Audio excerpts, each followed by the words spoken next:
As far as North Korea is concerned, I don't know. We'll see what happens. I don't like to talk about what I have planned, but I have some pretty severe things that we're thinking about. As far as North Korea is concerned, I know that we'll have eventually success. There will be success in the end, one way or the other. We'll handle North Korea. We're going to be able to handle them. It will be handled. It will be handled. President Trump talking about how he plans to handle escalating tensions with North Korea. And now his most incendiary comments ever, promising that fire and fury, the likes of which the world has never seen. Far from the successful negotiator he promised voters he'd be. So does all this mean there's no hope for a diplomatic solution?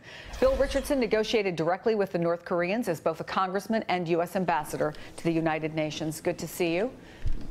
You've been to North Korea, I think, 8 times. So take us behind the scenes. Give us a sense of what it's like to negotiate with North Korea. And is it different now from when you were there? Well, we don't know much about how Kim Jong-un operates, except he's afraid of his own shadow, and he's very uncertain about his status. That's very evident. With the North Koreans, you don't know where they're coming from. They don't think like we do. They don't believe in quid pro quos. They believe in the inspiration of the great leader and the instructions he gives. So it's a dark zone when you negotiate with them. But I think there is a diplomatic solution. In the end, as they did releasing this Canadian recently, they end up taking steps that lower the temperature. And I think that's what we have to find, Chris. Well, one of the things that a lot of people are talking about, obviously, and we even heard it from Rex Tillerson today, is the unanimity of opinion on the UN Security Council on the decision for tougher sanctions. And David Ignatius had a really interesting op-ed today, and I'm going to read from part of it if I can, Ambassador. It says, if Washington and Beijing manage to stay together in dealing with Pyongyang, the door opens on a new era in which China will play a larger and more responsible role in global affairs commensurate with its economic power. Do you agree with that? Yeah, I do agree, but China has to enforce those sanctions. 80% of commerce going into North Korea goes through China. These sanctions will cost North Korea 1/3 of their yearly income, but they have to be enforced. And there's a lot of cross-border smuggling between North Korea and China. So if China just kind of winks, this is not going to work. But the fact that China did not veto this resolution, that it also involves Russia, North Korean workers working in energy in Russia and China too, income that comes in, this could have a positive effect. And what I see the deal being, Chris, is this.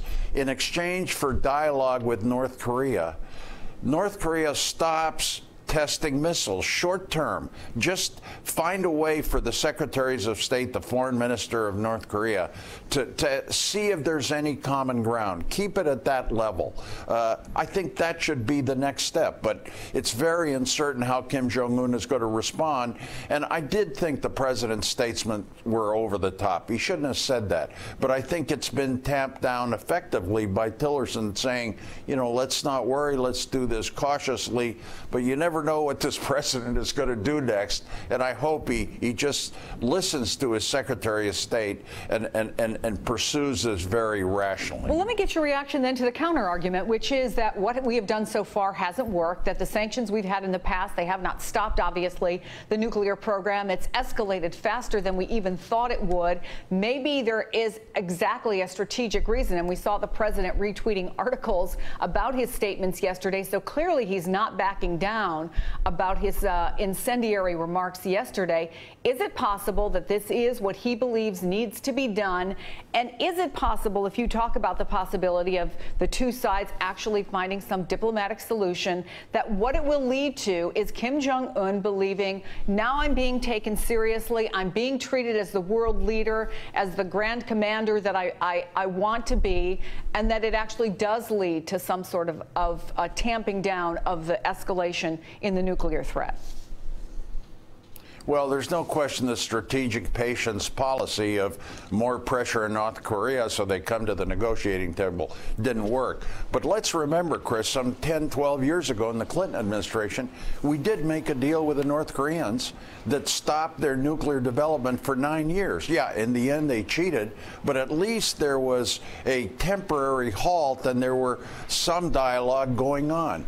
I think there is a deal in the making again, but it should involve diplomatic pressure worldwide, the sanctions taking effect, and China helping, continue the military exercises with South Korea so that North Korea is aware that we're not abandoning our partner, that we're staying close to him.